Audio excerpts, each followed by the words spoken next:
তুষিকে নিয়ে আমি কি বলবো বলেন তো আমি তুষি এটাও তৃতীয় সিনেমা মুক্তিপ্রাপ্ত। হাওয়া দেখেছিলাম।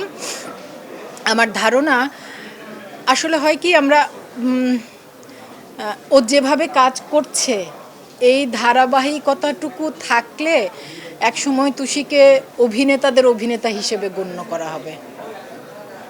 আমার আমি আসলে কি শব্দ ব্যবহার করলে আমার ঠিক অনুভূতিটা প্রকাশ করতে পারবো জানি না। আমি আমি এতটা অভিভূত, এত এত এত সুন্দর কাজও হয় এভাবেও, কারণ আমি এভাবে বলছি কারণ আমি জানি যে আমরা কতটা সীমাবদ্ধতার মধ্যে কাজ করি।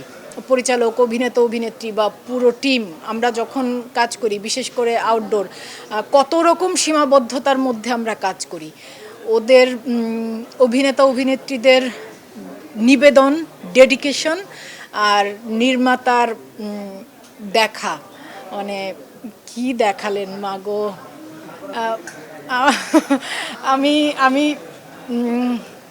আমি বারবারই বলছি যে আমার বিশ্বাস, ধরেন হয় না যে আমরা সত্যজিৎ রায়ের ছবি দেখি, ঋত্বিক ঘটকের ছবি দেখি, সেই ছবিগুলোর বয়স তো অনেক হয়ে গেছে, প্রায় ৭০-৭৫ বছর পেরিয়ে গেছে সেই ছবিগুলোর বয়স।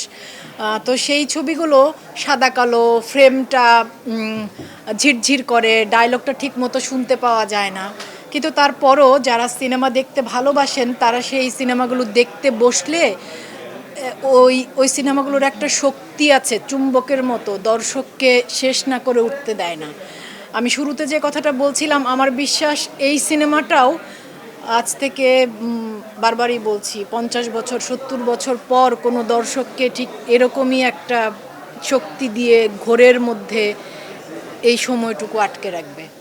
আমি আমি দর্শক হিসেবে কি বলবো, মানে আমি দর্শক হিসেবে অত্যন্ত